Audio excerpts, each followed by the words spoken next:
Bonjour, bonjour à vous. Est-ce que vous vous êtes déjà demandé qu'est-ce que la confiance en soi? Est-ce que vous vous êtes déjà demandé comment elle se construit? Est-ce que vous vous posez ces questions? Est-ce que vous vous demandez comment la confiance en soi se détruit et comment la reconstruire? C'est le sujet de cette vidéo. Je vais vous donner des indications, il va y avoir un petit peu de théorie sur la confiance en soi et pour que vous puissiez avoir une idée un peu plus précise de comment ça fonctionne. Moi, je suis Dominique Jacob et je suis thérapeute psycho-énergétique et j'accompagne des hommes et des femmes à relâcher la pression et à devenir créateurs de leur vie, évidemment, à retrouver confiance en eux. Alors, qu'est-ce que la confiance en soi, en fait? Il y a des personnes qui confondent la confiance en soi avec l'arrogance.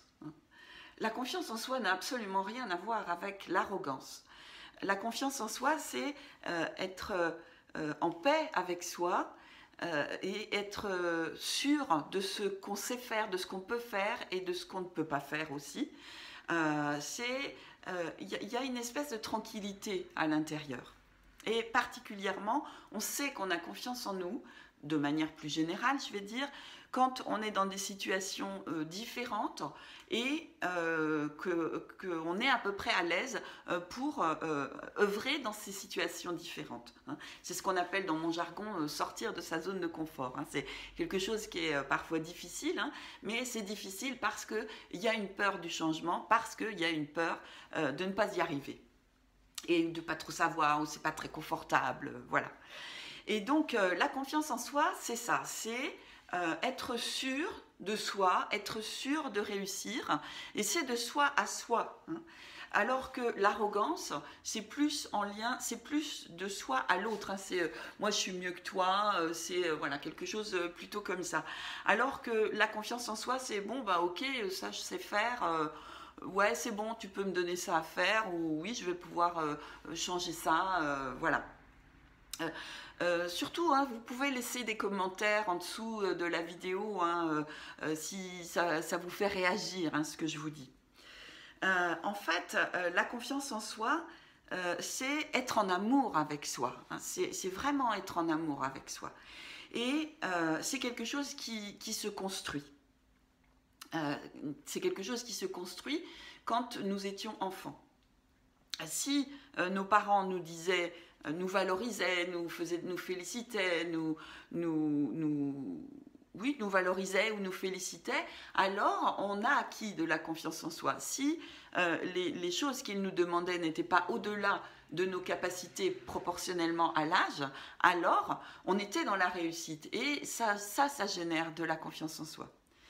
Si, à l'inverse, les parents ou des adultes autour, quand on était enfant, étaient très critiques, dans le mauvais sens du terme, alors l'enfant va douter de lui.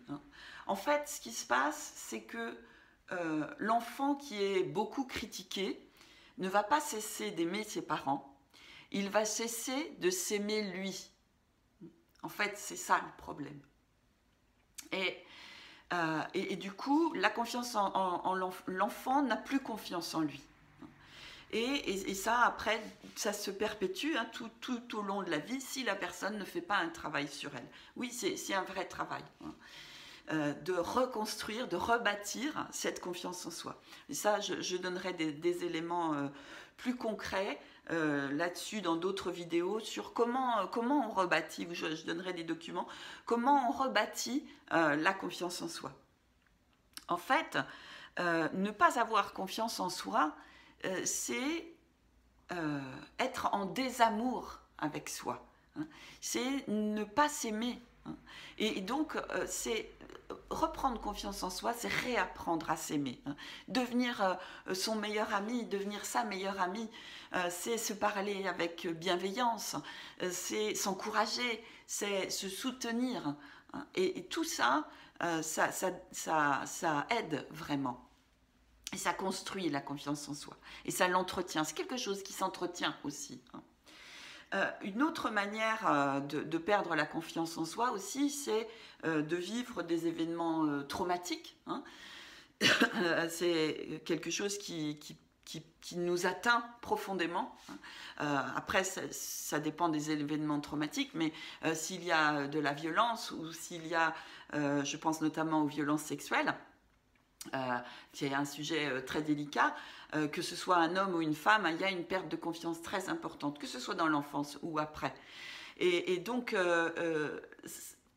c'est vraiment, c'est là aussi quelque chose qui se travaille, et la personne qui a vécu ce genre d'événement a besoin de travailler avec un thérapeute qui est spécialisé dans ce domaine-là. C'est un sujet que je connais vraiment bien.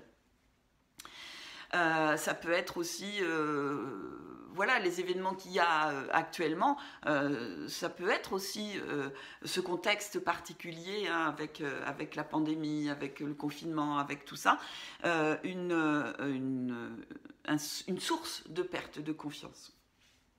Donc, le principal, c'est pour pouvoir... Donc voilà, ça c'est comment la confiance se perd. Mais en fait, elle ne se perd pas. C'est juste, ce sont juste, si je peux dire, des jeux de l'ego. Hein, je le mets entre guillemets.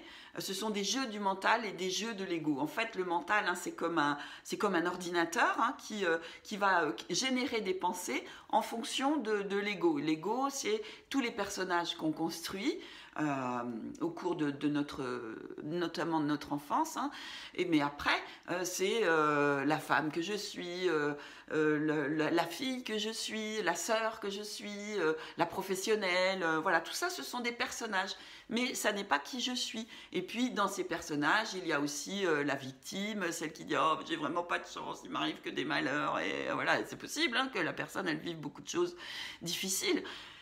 Mais c'est un personnage, ça n'est pas qui nous sommes vraiment. Et ces personnages alimentent nos pensées et font que nous croyons que nous sommes victimes, ou nous croyons que nous n'avons pas eu de chance, ou nous croyons que... voilà, il n'empêche que les événements ont été vécus réellement et qu'il y a une réelle souffrance. Attention, c'est pas ce que je veux dire. Hein. La souffrance est réelle. Mais pour sortir de cette souffrance, en fait, il faut décoller de ces personnages et revenir à qui nous sommes en profondeur. Ça, c'est une vaste question, j'en parlerai peut-être dans d'autres vidéos, mais à mon sens, en fait, nous sommes une âme, nous sommes une énergie divine qui s'est incarnée dans un corps. Et notre corps n'est qu'un costume, c'est qu'un vêtement de qui nous sommes. Ça n'est pas qui nous sommes. Et nos personnages ne sont pas non plus qui nous sommes. Hein. Nous sommes bien plus que ça. Hein. Nous sommes pure énergie à l'intérieur. Hein.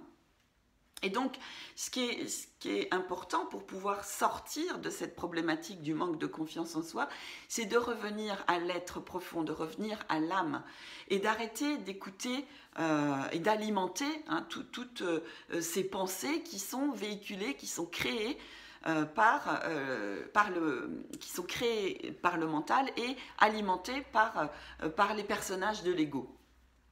Et donc, une des pistes, en fait c'est la piste principale, c'est l'instant présent. En fait, c'est d'être vraiment là, dans l'instant présent. Alors, c'est quoi l'instant présent? Bon, je ferai peut-être une vidéo là-dessus aussi. Hein. Mais, en fait, le mental, ce qui se passe quand on n'a pas confiance, c'est que notre mental, il va aller chercher les expériences dans le passé. Qu'est-ce que j'ai vécu autrefois comme situation à peu près similaire? Ah oui, alors dans cette situation-là, lorsque j'ai demandé qu'on m'aide, eh bien il n'y a personne qui m'a aidé. Donc je crois que personne ne m'aide et que du coup personne ne m'aime. Alors je vais me désaimer. Ce sont des mécanismes inconscients, hein, on ne le fait pas exprès, voilà, ce sont des mécanismes hein, qui se mettent en place.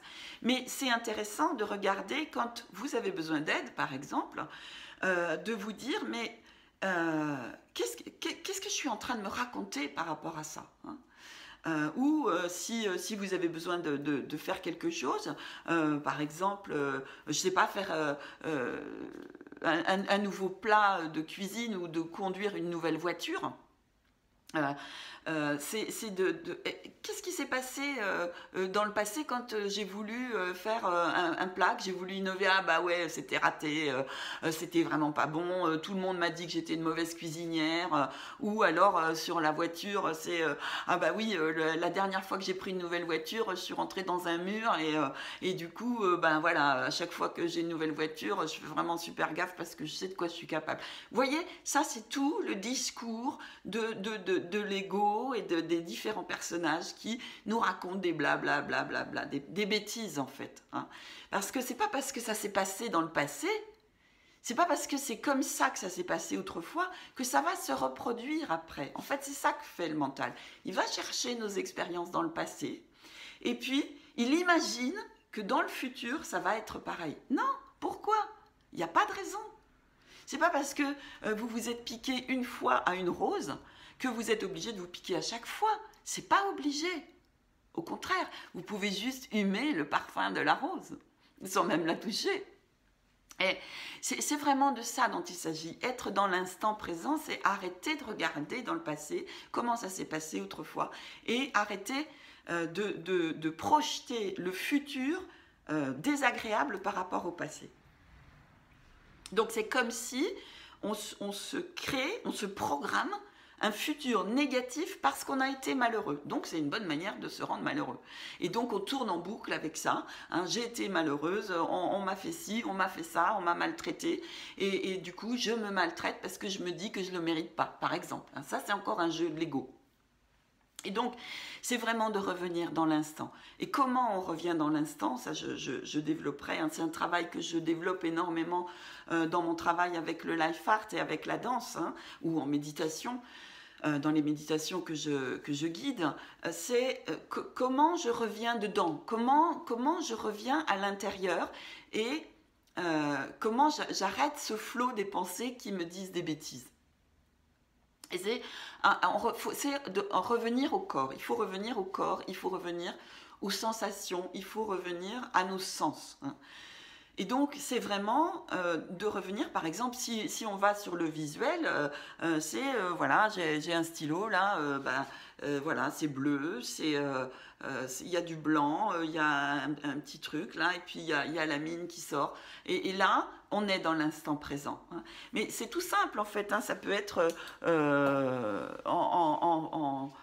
en cuisinant, par exemple, où vous montez les escaliers, ben, vous êtes là à monter les escaliers. Vous n'êtes pas en train de penser « Ah bah oui, il faut que je me dépêche, j'ai encore 3 étages à monter. » Non, vous êtes en train de monter cette marche-là. Et c'est ça, être dans l'instant présent. C'est être dans la sensation, sentir les pieds qui appuient sur l'escalier pour monter. Et donc, ça, on peut revenir à n'importe quel sens, en fait, hein, que ce soit la vue, l'ouïe, l'odorat, le goût, le toucher. Hein, mais c'est vraiment... ce qui est tout simple, par exemple, c'est de revenir au souffle. Hein, j'avais fait une vidéo là-dessus il y a quelques mois sur le pouvoir du souffle, hein, pour arrêter ce flot des pensées. Et ça, c'est vraiment la priorité. Donc, dès que vous vous rendez compte que vous vous dites des bêtises, c'est vraiment de regarder. Ok, ah oui, ben oui, là je suis en train de regarder, je suis en train de me dire, je ne vais pas y arriver parce que j'y étais pas arrivé avant. Ok, mais est-ce que c'est la vérité? Est-ce que c'est obligé qu'après ça soit pareil? Ben non, oui, c'est vrai, j'y suis pas arrivé avant, ouais, c'est vrai. Mais je suis arrivée à faire plein d'autres choses, par exemple. Hein. J'ai réussi à faire plein d'autres choses. Hein. Dans les personnages de Lego, il y a aussi des personnages qui sont hyper constructifs. Hein. Il y a des gens qui disent qu'il faut tuer Lego. Moi, je ne suis pas d'accord avec ça. Lego, il est utile, on en a vraiment besoin. Et il a des forces, il a des qualités, sinon il ne serait pas là. Je veux dire, l'esprit créateur qui nous a créés de cette manière-là n'aurait pas créé Lego s'il n'était pas utile. Hein. Il est utile. Mais c'est important qu'il soit le serviteur et non pas celui qui nous rend esclaves. Ça, c'est vraiment une clé majeure. notre ego, notre mental, ils doivent tous les deux être notre serviteur et pas l'élément qui nous rend esclaves. Et c'est un gage de confiance en soi que de pouvoir arriver à ça. Alors, évidemment, ça ne se fait pas d'un claquement de doigts. On a mis des années à construire cet ego, donc ça va prendre du temps. Il faut le travailler. Et puis, parfois, par soi-même, c'est juste impossible à travailler parce qu'on ne peut pas voir. On est dans les mécanismes, on est dans les automatismes et on ne peut pas se rendre compte. Et donc, on a besoin de quelqu'un qui nous aide à décoller par rapport à ça. Parfois, des fois, il y a des personnes qui y arrivent par elles-mêmes, mais la plupart du temps, il y a besoin d'un thérapeute pour accompagner. Moi, je vois les personnes que j'accompagne, non seulement elles ne voient pas, elles ne voient pas, parce que on ne sait pas ce qu'on ne sait pas. Et quand on ne sait pas ce qu'on ne sait pas, eh ben, il faut qu'il y ait quelqu'un qui nous aide, qui nous ouvre les yeux et quelqu'un qui nous montre comment faire, comment y arriver, c'est déjà de constater ces moments où on n'a pas confiance en soi. Je ne sais pas, par exemple, voilà, tu aurais bien envie de faire une formation pour changer de métier, mais il y a une part qui dit « Ah bah ouais, mais je ne vais pas savoir, ah bah non, je ne vais pas retourner sur les bancs de l'école. » Vous voyez, ça, c'est une expression, je ne vais pas retourner sur les bancs de l'école. C'est juste hallucinant. Ben, bien sûr que non, la personne, elle ne va pas retourner sur les bancs de l'école. C'est juste une pensée qui va vous empêcher, qui vous fait peur. Et du coup, vous subissez la peur. Vous subissez cette part de vous qui vous dit bah non, je ne vais pas avoir le temps, non, je ne vais pas y arriver, non, je ne vais pas avoir les finances, voilà. Et du coup, vous n'écoutez pas à l'intérieur, vous n'écoutez pas cet élan à l'intérieur. Et c'est ça qui fait que vous n'avez plus confiance en vous et que vous vous sentez mal. Voilà. Donc, par rapport à la confiance en soi, ce qui est important, c'est donc, ce que je disais dans une autre vidéo, c'est d'avoir conscience des moments où vous n'avez pas confiance, donc de décoller pour entendre ces pensées-là. Et puis, une fois que cette prise de conscience est faite, c'est vraiment de dire, ok, à cet endroit-là, je manque de confiance. Est-ce que j'ai envie de changer ça ? C'est pas les autres qui vont changer, c'est vous. Il n'y a que vous qui pouvez faire ça. Ok, vous pouvez vous faire accompagner, vous pouvez vous faire aider, mais même le thérapeute, il ne va pas faire à votre place. Il n'y a que vous qui pouvez le faire. Je suis désolée de vous le dire, mais voilà, moi je suis passée par là aussi. Il n'y a que soi qui peut changer à l'intérieur. Les clés, elles sont à l'intérieur. Le travail du thérapeute, c'est juste de vous mettre sur le chemin pour que vous puissiez aller à l'intérieur et trouver vos propres clés. Et ça, c'est vraiment important. Donc, c'est de vous dire, ok, bon, il y a des endroits dans ma vie où j'ai pas trop confiance en moi, où il y a ce projet-là que j'aimerais, mais j'arrive pas à m'y mettre. Et donc, c'est ok, une fois que ce constat-là, il est fait, c'est de dire, est-ce que je veux changer ça? Est-ce que réellement je veux changer ça? Ok. Alors, si la réponse est non, tant pis, reste comme ça. C'est ni bien ni mal, peut-être t'es pas prête, peut-être... voilà, c'est... Et une fois, si la réponse est oui, je veux changer ça, alors c'est de t'en donner les moyens. Et t'en donner les moyens, c'est... le plus souvent, c'est d'aller voir un thérapeute. Parce qu'il a les outils, un thérapeute compétent, il va t'accompagner pour ça. Et évidemment, comme je disais, ce n'est pas le thérapeute qui va faire le boulot, il va juste te montrer. Il va t'accompagner à faire, mais c'est toi qui vas faire à l'intérieur. Et donc, c'est de pratiquer, de mettre en œuvre. Je donnerai des outils plus tard, pas dans cette vidéo, parce que sinon ce sera trop long, là je vais bientôt arrêter. Et donc, c'est vraiment de pratiquer. La confiance en soi, ça se construit et donc ça ne vient pas comme ça tout seul. Donc il faut le travailler. Et pour le travailler, c'est au quotidien. Après, ça dépend de ce que tu veux pour toi, ça dépend de là où tu en es, ça dépend de tellement de choses. Donc, voilà, donc pour clore, c'est d'avoir conscience qu'à certains endroits, vous n'avez pas confiance en vous. de vouloir y changer quelque chose, hein, d'être vraiment, d'apprendre à s'aimer, hein, d'apprendre à s'aimer. Et ça c'est de tenir à vous, hein, voilà, je vois, j'ai mon geste, hein, qui fait ça.